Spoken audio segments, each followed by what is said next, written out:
Hello everyone, welcome to my YouTube channel. उम्मीद करता हूँ आप सब बढ़िया होंगे। तो आज बात करने वाले हैं मेडिकल कोर्सेज के बारे में। कोर्सेज हैं, ठीक है, जो इंडिया में करेंटली प्रेजेंट है। तो इनमें बहुत सारा कंपटीशन है, ठीक है, बहुत अच्छा कंपटीशन है इनमें एडमिशन लेने के लिए। लेकिन अब आपको डिसाइड करना है अपने को कौन से कोर्स में एडमिशन लेना है। सभी कोर्सेज के बारे में बात करेंगे, ठीक है, कंपेयर भी करेंगे और अच्छे से इलेबोरेट करेंगे, ठीक है। तो चलिए शुरू करते हैं।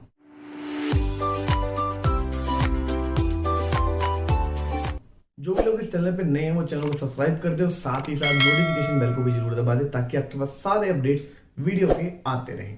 तो सबसे पहले बात करते हैं एमबीबीएस के बारे में, एमबीबीएस इन इंडिया के बारे में।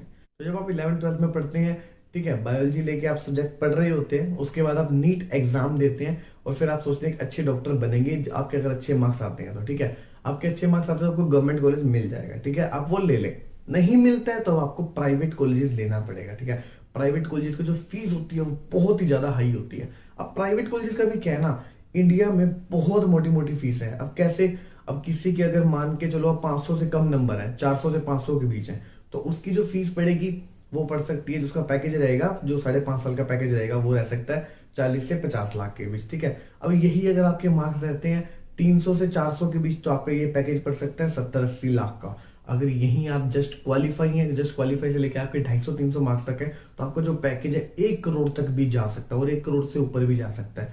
तो आपके पास क्या ऑप्शन बचता है, ठीक है, उन ऑप्शंस के बारे में भी बात करेंगे। तो देखो, जब आप इंडिया से एमबीबीएस करते हैं तो उसका इतना फायदा नहीं होता, क्योंकि जो सैलरी होती है प्राइवेट कॉलेज से करने के बाद वो काफी कम होती है, ठीक है। आप इतना इन्वेस्ट कर रहे हैं, 1 करोड़ समथिंग आप इन्वेस्ट कर रहे हैं, उसके बाद जो आपकी सैलरी है वो आपकी रहेगी 40 से 50,000 के आसपास। उससे कम भी हो सकती है, उससे ज्यादा भी हो सकती है। तो इतना इन्वेस्ट करने के बाद भी अगर आपको इतनी सैलरी भी नहीं मिल रही है तो उस चीज का फायदा नहीं है, ठीक है। और यही अगर आपको एमबीबीएस गवर्नमेंट कॉलेज मिल रहा है तो आप आंख बंद करके ले ले, कोई टेंशन वाली बात नहीं है। सही है, बिल्कुल सही आपका फ्यूचर रहने वाला है आगे जाके, ठीक है। अगर नहीं मिलता तो हाँ, आपके पास ड्रॉप का ऑप्शन है, आप वो भी कर सकते हैं। 1 साल प्रिपेयर करें नीट के लिए, उसके बाद आप फिर से गवर्नमेंट के लिए ट्राई कर सकते हैं, रादर देन आप किसी प्राइवेट कॉलेज में एमबीबीएस में एडमिशन लें। तो अब बात करते हैं एमबीबीएस अब्रोड के बारे में। अगर आपको गवर्नमेंट कॉलेज इंडिया में नहीं मिल पा रहा है, आपने ड्रॉप किया, आपकी रैंक उतनी अच्छी नहीं आ पा रही है, आपको गवर्नमेंट कॉलेज नहीं मिल पा रहा है और प्राइवेट कॉलेज का आपको जो बजट है वो इतना नहीं है, तो आपके लिए एमबीबीएस अब्रोड जो ऑप्शन है वो काफी अच्छा रहने वाला है, ठीक है। अब जो बाहर एमबीबीएस अब्रोड में, वहां पे दो तरह के जो कॉलेज होते हैं, एक होते हैं प्राइवेट कॉलेज, एक होते हैं गवर्नमेंट कॉलेज, ठीक है। जिस भी आप एजेंट के थ्रू एडमिशन ले या कंसल्टेंट के थ्रू आप एडमिशन ले, उससे पूछ ले जिस भी आप कि वो जो यूनिवर्सिटी है या कॉलेज है वो प्राइवेट है या गवर्नमेंट है, ठीक है। गवर्नमेंट रिकमेंडेबल रहेगी, क्योंकि जो करप्शन होता है ना बाहर की यूनिवर्सिटीज में वो बहुत ज्यादा देखने को मिलता है, स्पेशली प्राइवेट यूनिवर्सिटीज में। तो इससे बेटर आप गवर्नमेंट यूनिवर्सिटी से पढ़ें। बाहर की गवर्नमेंट यूनिवर्सिटी जो पढ़ाई का लेवल होता है वो काफी अच्छा होता है, मान के चलो जो यहाँ के एम्स होते हैं उस जैसा जो पढ़ाई का उनका होता है, ठीक है। तो आप ये जरूर बात पूछ लें, ठीक है। और आपको एमबीबीएस अब्रोड लेने के लिए, एडमिशन लेने के लिए अब्रोड में आपको नीट क्वालिफाई करना मस्ट होता है। आज से कुछ साल पहले ये नहीं था, कोई भी जा सकता था एमबीबीएस अब्रोड करने, लेकिन अब कुछ सालों से ये रूल चेंज कर दिया गया है, ठीक है। इस बात का ध्यान रखना, अगर आपको कोई भी कहता है कि बिना नीट के आपका एडमिशन हो जाएगा, तो वो जो एडमिशन होगा वो वैलिड नहीं होगा। या तो आपको क्या करना होगा, आप एडमिशन ले लेंगे इस साल, अगले साल आपको नीट देना होगा, क्वालिफाई करना होगा। नहीं करते तो वो डिग्री कैंसिल कर दी जाएगी। तो आप बेटर है आप पहले नीट क्वालिफाई कर लें, ठीक है, तभी आप एडमिशन लें कि एमबीबीएस अब्रोड में, ठीक है। नहीं तो कोई फायदा नहीं है। बहुत सारी यूनिवर्सिटीज होती हैं, अब देखो कॉलेज यूक्रेन में भी है, रशिया में भी है, जॉर्जिया है, चाइना है, नेपाल है, लेकिन इन सब कंट्रीज में ना बहुत डिफरेंस है। अब यूक्रेन है, यहाँ पे आपको 6 साल की एमबीबीएस पड़ती है, उसके बाद आप एफएमजी देते हैं, ठीक है, उसके लिए भी आप तैयारी करेंगे 1 साल की, 7 साल हो गए। अब 1 साल आप करेंगे इंटर्नशिप इंडिया में, 8 साल हो गए, ठीक है। इस बात का ध्यान रखना। रशिया, जो यूक्रेन हो गया, अब जैसे नेपाल हो गया, यहाँ पे 5.5 साल की होती है इंटर्नशिप, जो नेपाल की होती है वो वैलिड होती है, लेकिन जो वहां का फीस स्ट्रक्चर होता है वो थोड़ा ज्यादा होता है, 50 लाख 40 लाख के आसपास रहता है। लेकिन जो यूक्रेन रशिया है उनकी जो फीस होती है वो काफी कम रहती है। तो आपने ये चीजें देख लेनी है। देखो, अगर आपको मैं इस पे सेपरेट वीडियो बना दूंगा, हर कंट्री में बना दूंगा एक वीडियो। और अगर आपको कोई भी क्वेरी है ना, तो एक आपको नीचे डिस्क्रिप्शन बॉक्स में एक गूगल फॉर्म मिल जाएगा, वहां पे आप क्वेरी डाल देना, आपको वहां पे कोई भी जो एक्सपर्ट होगा वहां से आपको जो क्वेरी है वो आपकी सोल्व कर देगा कि आपको कहाँ एडमिशन लेना चाहिए। अब बात करते हैं बीएमएस के बारे में, यानी कि bachelor of Ayurvedic medicine and surgery. 5.5 साल का ये कोर्स है, 4.5 साल की इसके अंदर आपकी स्टडी होती है और जो 1 साल की आपकी इसके अंदर इंटर्नशिप होती है जो क्लिनिकल होती है, ठीक है। 5.5 साल करने के बाद आप एक डॉक्टर बन जाते हैं, बीएमएस डॉक्टर, आयुर्वेदिक डॉक्टर के नाम से भी इन्हें जाना जाता है। अब बीएमएस करने के बाद आपके पास बहुत अच्छे अच्छे ऑप्शन होते हैं, ठीक है। अब बीएमएस है, अब जो आयुर्वेद की डिमांड है इंडिया में बहुत ज्यादा बढ़ने लगी है, इवन कि कोविड-19 के टाइम पे। ठीक है, हुआ क्या ना, कोविड-19 के टाइम पे देखो आपने देखा होगा घर घर में जो काढ़ा यूज हुआ, गिलोय का काढ़ा हो गया, इम्यूनिटी बूस्टर, ये सारी काफी चीजें प्रमोट की गई मिनिस्ट्री ऑफ आयुष की तरफ से, जो कि बहुत ध्यान दे रहा है इस आयुर्वेदिक चीजों पे। ठीक है, तो काफी चीजों इस पे ध्यान दिया जा रहा है आयुर्वेदिक पे, और बहुत अच्छी ग्रोथ हो रही है, इवन इंडिया में नहीं पूरे वर्ल्ड में इसकी बहुत अच्छी ग्रोथ हो रही है। और साथ ही साथ अभी हुआ क्या ना, एक जो गैजेट पास हुआ, मिनिस्ट्री ऑफ आयुष ने किया, सीसीआईएम ने मिलकर दोनों ने किया कि अब जो बीएमएस के बाद एमएस करके आप सर्जरीज परफॉर्म कर सकते हैं 58 टाइप की। उसके बाद जैसे ही नीट 2020 की जो काउंसलिंग चल रही थी उसमें बहुत अच्छा जो रैंक वाले बच्चे थे उन्होंने एमबीबीएस के बाद जो जो चूज किया वो था बीएमएस। ठीक है, बीडीएस से ऊपर जा रही है इनकी रैंक्स बीएमएस की, तो आप भी ये चूज कर सकते हैं बीएमएस ऑप्शन। एमबीबीएस के बाद आप सेकंड प्रायोरिटी बीएमएस को दे सकते हैं, एमबीबीएस अब्रोड को दे सकते हैं, तो ये दोनों ही आपके ऑप्शन है। तो और क्या है ना, 95% जो बीएमएस डॉक्टर्स होते हैं वो आईसीयू में काम करते हैं, आईसीयू में एज ए ड्यूटी डॉक्टर काम करते हैं।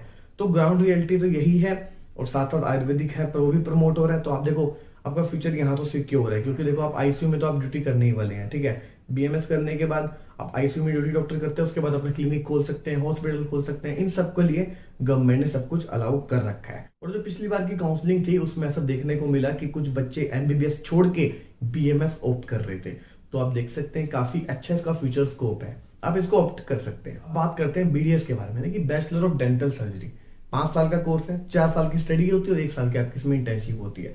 इसमें भी एडमिशन लेने के लिए आपको नीट की रिक्वायरमेंट होती है। आज से 5 साल पहले क्या होता था ना, कि एमबीबीएस के बाद जो अगली प्रायोरिटी दी जाती थी वो दी जाती थी बीडीएस को, लेकिन अब वो प्रायोरिटी खत्म होती जा रही है और हो भी चुकी है। ठीक है, अब लोग चूज करने लगे बीएमएस को ओवर बीडीएस। ऐसा क्यों?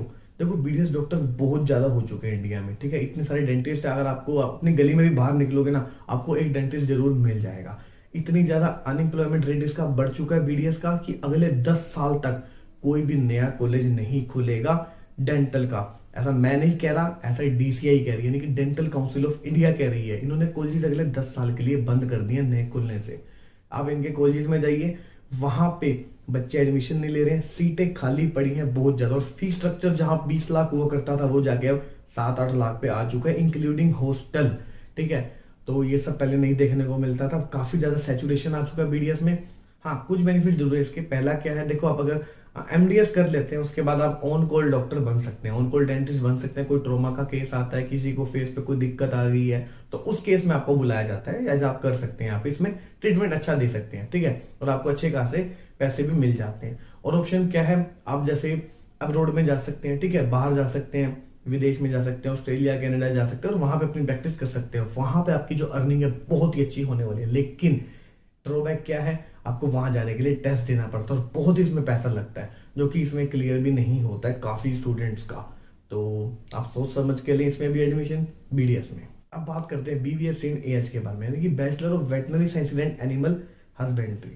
तो ये कोर्स ना थोड़ा अलग है एमबीबीएस बीएमएस से, बीडीएस से, इन सबसे अलग है। ऐसा क्यों है?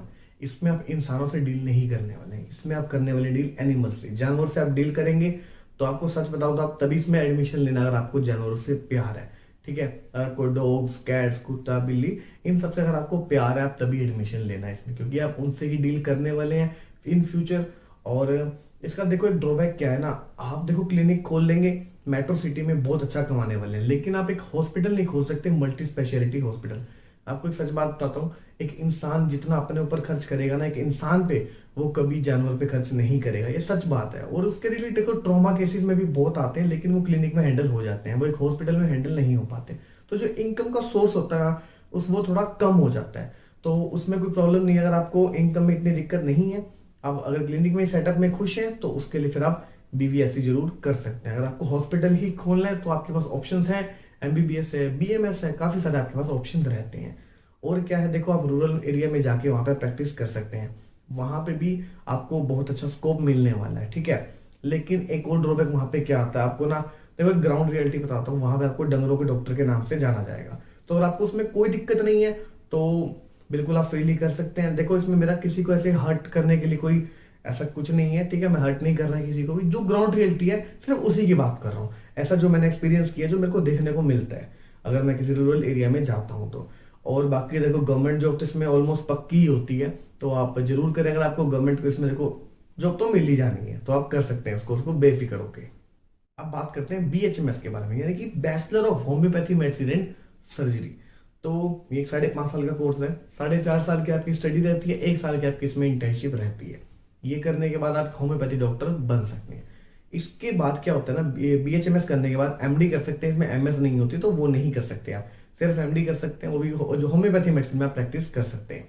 तो इसमें काफ़ी ज़्यादा डिसएडवांटेजेस हैं, क्योंकि इसकी जो सैलरी होती है BHMS करने के बाद वो काफ़ी कम होती है, अराउंड 10,000 12,000 इतनी सैलरी रहती है, और मैक्सिमम जाती है तो 40 के आसपास जाती है, 30-40 के आसपास। तो इसमें काफ़ी ज़्यादा देखो स्कोप नहीं है इतना BHMS का। लेकिन आयुष में अगर बात करें, मिनिस्ट्री ऑफ आयुष वो प्रमोट कर रही है, लेकिन वो प्रमोट कर रही है ज़्यादा आयुर्वेद को, तो वो ज़्यादा आयुर्वेद की तरफ ध्यान दे रही है। होम्योपैथी की तरफ जो ध्यान है वो थोड़ा कम है, क्योंकि वो ऑलरेडी वर्ल्ड में रिकॉग्नाइज्ड है होम्योपैथी जो मेडिसिन है। लेकिन इस पे काफ़ी ज़्यादा डॉक्यूमेंटेशन बनी है, तो उसमें इसको प्लेसिबो इफेक्ट के नाम से भी जाना जाता है। प्लेसिबो मतलब कि कोई इसका इफेक्ट नहीं है, बस ऐसे ही हम सोचते हैं और हम ठीक हो जाते हैं। तो इसका ये बड़ा ड्रॉबैक है पूरे वर्ल्ड में। और जो आपने सुना होगा, देखो बैक्सन्स होम्योपैथी है, ये काफ़ी ऐसी फेमस ब्रांड्स हैं। और देखो डॉक्टर बतराज जो स्किन का है और हेयर ट्रांसप्लांट के लिए, वो इन्हीं का ये होम्योपैथी है, वो भी एक होम्योपैथी क्लिनिक होता है वो भी एक। तो स्किन में बहुत अच्छा काम करता है ये, स्किन और हेयर में, तो आप जरूर जा सकते हैं BHMS की तरफ। अब बात करते हैं BPT के बारे में, यानी कि बैचलर ऑफ फिजियोथेरेपी। 4.5 साल का ये कोर्स है, 4 साल इसमें आपकी स्टडी होती है और जो 6 महीने इसमें आपकी इंटर्नशिप होती है। एक पैरामेडिकल कोर्स है। हाँ, आपने सही सुना, पैरामेडिकल कोर्स। ये मेडिकल कोर्स नहीं है, इसको मेडिकल कोर्स के नाम से आगे प्रमोट किया जाता है, लेकिन ये एक पैरामेडिकल कोर्स है। आप किसी भी यूनिवर्सिटी के अगर आप वेबसाइट पे जाते हैं तो वहां पे देखना आपको इसको मेडिकल में नहीं मिलेगा, आपको पैरामेडिकल में ये कोर्स मिलेगा।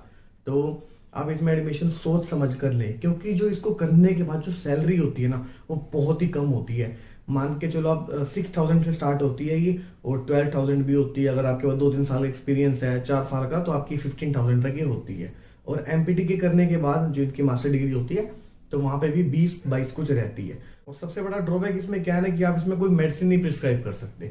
सिर्फ आप इसमें क्या कर सकते हो, आप इनमें जो फिजियोथेरेपी दे सकते हो, ठीक है, अपना क्लिनिक खोल सकते हो और वहां पे अपनी OPD देख सकते हो। क्लिनिक चल गया तो आपकी बल्ले बल्ले है, नहीं चला तो आपका फिर जो आपने इतना सारा पैसा लगाया, जो आपकी 1 साल की फीस है 40-50 हजार, वो आपकी डूब सकती है। तो ये सोच समझ के इस कोर्स को आपने करना है। और हाँ, एक बात तो रहेगी कि जो BPT वाले होते हैं, डॉक्टर नहीं लगा सकते अपने नाम के आगे, सफिक्स में डॉक्टर नहीं यूज कर सकते, ठीक है। ऐसा मैं नहीं कह रहा, ऐसा ऑनरेबल हमारे सुप्रीम कोर्ट ने 2003 में कहा था। वहां पे पूछा गया था 2003 में RTI से कि कौन कौन जो डॉक्टर यूज कर सकता है अपने नाम के आगे सफिक्स में, कौन कौन यूज कर सकता है। उसमें साफ साफ लिखा था MBBS, BMS, BHMS, BUMS, BDS और BSMS। सिर्फ यही जो कोर्सेज करने के बाद जो होते हैं वो डॉक्टर यूज कर सकते हैं, और कोई नहीं यूज कर सकता। तो ये BPT जो पैरामेडिकल कोर्स है डॉक्टर्स लगाते हैं, ये वैलिड नहीं होता है, ठीक है। और कुछ लोग कहेंगे कि हम ब्रैकेट में PT भी लगा लेते हैं, तो उससे कुछ फर्क नहीं पड़ने वाला, ठीक है। डॉक्टर तो डॉक्टर की पहचान एक अलग होती है, और आप एक हैं वो आप PPT करके आप पैरामेडिकल जो आप एक टेक्नीशियन बनते हैं, ठीक है। टेक्निकल कोर्स होता है वैसे एक। अगर देखो आपको अभी भी नहीं बिलीव हो रहा ना कि डॉक्टर नहीं लगा सकते, तो आपको अपनी स्क्रीन पे दिख रहा होगा यहाँ पे जो सुप्रीम कोर्ट ने ऑर्डर दिया था कि कौन कौन डॉक्टर यूज कर सकता है सफिक्स में। ये बात कर ली हमने इस वीडियो में। तो ये बात कर ली इस वीडियो में हमने मेडिकल और एक पैरामेडिकल कोर्स के बारे में। तो इसमें से बहुत सारे आपके पास ऑप्शंस दे दिए हैं, आप इनमें से भी कोई सा भी चूज कर सकते हो और अपना फ्यूचर आगे बना सकते हैं, ठीक है। आप नीचे कमेंट सेक्शन में मुझे बता सकते हैं कौन सा कोर्स आगे परस्यू करने वाले हैं। अगर आपने जैसे कर चुके हैं इस डिग्री को, इनमें से कोई सी भी डिग्री को आप कर रहे हैं, तो वो भी नीचे आप कमेंट सेक्शन में जरूर बताएं। तो उम्मीद करता हूँ वीडियो इन्फॉर्मेटिव लगी हो तो वीडियो को जरूर यार लाइक कर देना, चैनल को सब्सक्राइब कर देना, वीडियो को शेयर कर देना। जितने भी आपके दोस्त हैं, फैमिली में कोई भी रिलेटिव है जो भी नीट के लिए तैयारी कर रहा है, उन तक ये वीडियो पहुंचा देना। Thank you for watching it.